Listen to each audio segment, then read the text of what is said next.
Salut à toi, j'espère que tu vas bien. Ici c'est Chris César et bienvenue à Effet Papillon Films. Alors dans cette vidéo, nous allons parler des outils et supports de caméra qui nous permettent de donner un certain flashing, un certain style à nos vidéos lors du rendu. Donc j'espère que tu es curieux. Donc si tu es curieux, on se voit déjà après le jingle.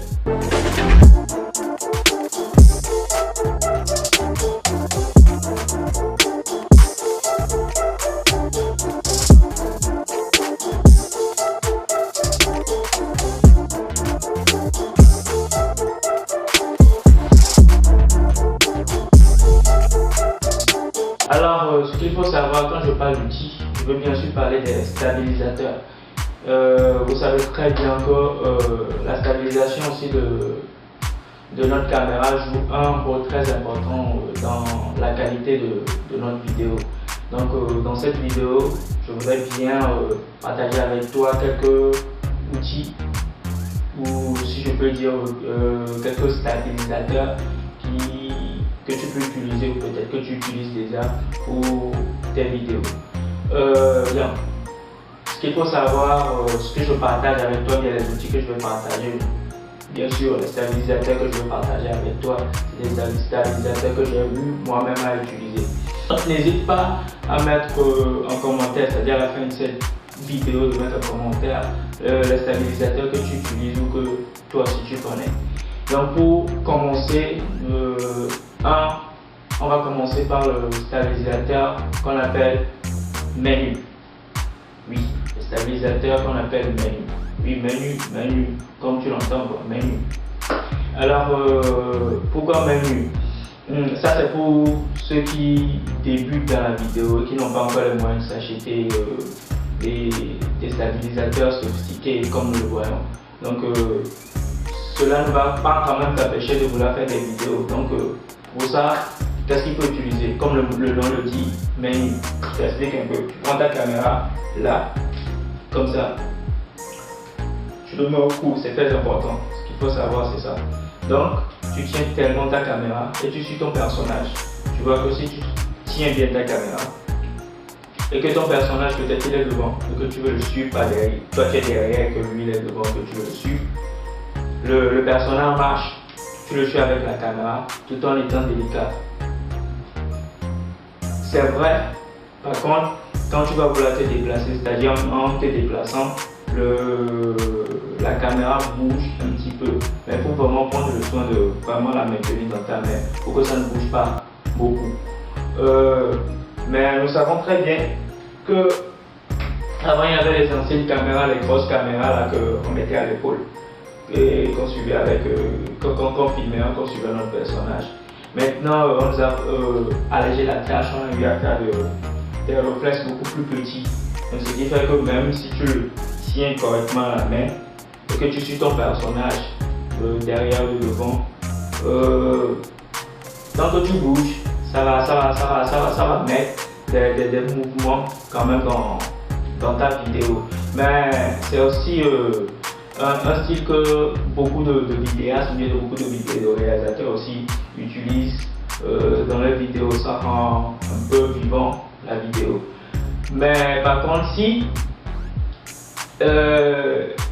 il faudrait que ton personnage marche très rapidement, c'est-à-dire marche très rapidement ou qu'il court, là tu vois que si tu tiens ta caméra avec la main et que tu le suis, tu auras vraiment aussi à dépêcher tes pieds. Tu vas voir que là vraiment tu vas rendre vraiment ta vidéo très mauvaise. Ça va tellement bouger. Surtout même si tu cours, si tu cours derrière le personnage, ça va vraiment bouger.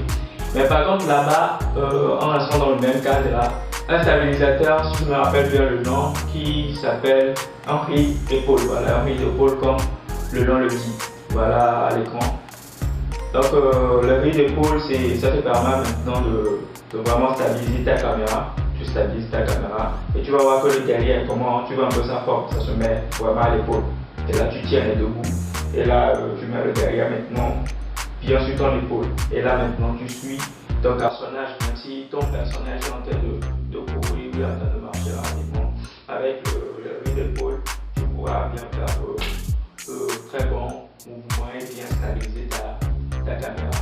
Et comme je l'ai dit au début, si tu commences dans la vidéo que tu n'as pas encore les moyens, tu n'as pas les moyens de t'en procurer des stabilisateurs, tu utilises la main comme j'ai eu à le dire, tu stabilises correctement ta caméra et tu fais attention quand tu filmes. Donc le deuxième type de stabilisateur, c'est le clip cam, comme il m'a appelé le Steadicam. Ça a cette forme là.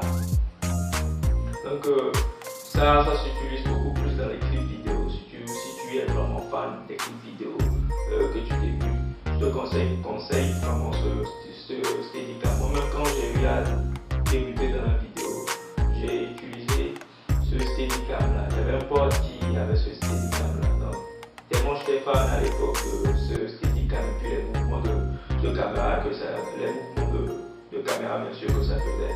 J'étais vraiment fan. Donc j'allais chez ses potes et il acceptait de me passer ça de temps en temps pour m'entraîner. C'est vrai que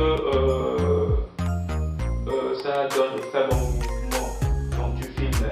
Attention, il faut savoir l'utiliser parce que si tu l'as jamais utilisé, il ne faut pas te dire que dès le premier jour tu vas réussir à vraiment manier ce Steadicam. C'est vrai que c'est mécanique, mais vraiment moi ça m'a mis du temps avant de vraiment maîtriser parce que c'est d'abord à la base quand tu mets ta caméra sur le socle, déjà il faut bien maîtriser les vis parce que si tu n'oreilles pas bien, si tu tiens le bout du Steadicam comme je le vois, soit tu vas voir que le Steadicam va se chercher vers toi, soit ça va aller devant, soit ça va aller d'un côté, soit ça va aller de l'autre côté.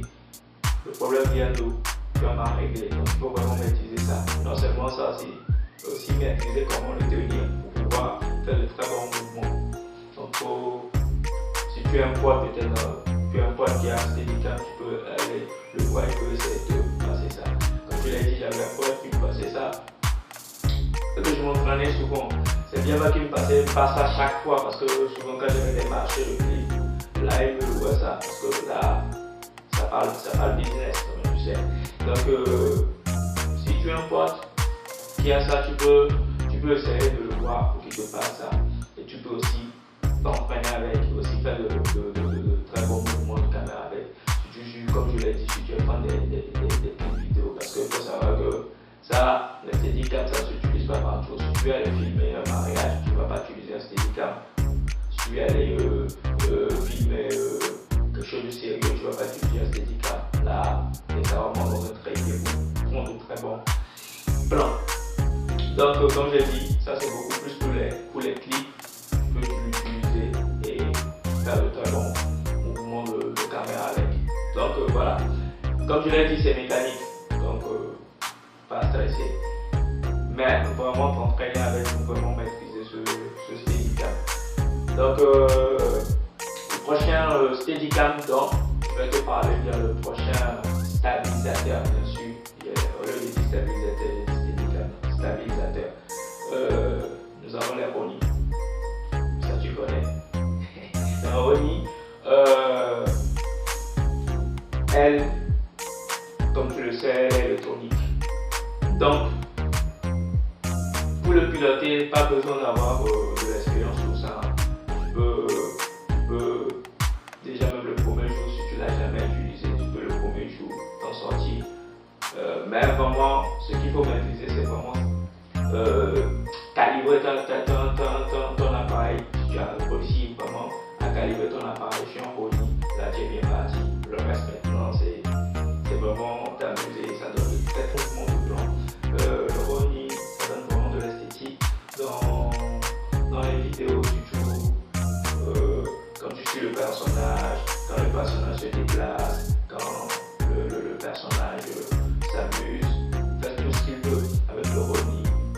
Tu peux te mettre sur différents axes et t'amuser correctement avec ce petit appareil électronique là. Il a aussi le Game Boy, aussi qui donne aussi un très bon mouvement de plan, un peu pas comme le Roni, mais il a une légèreté différence.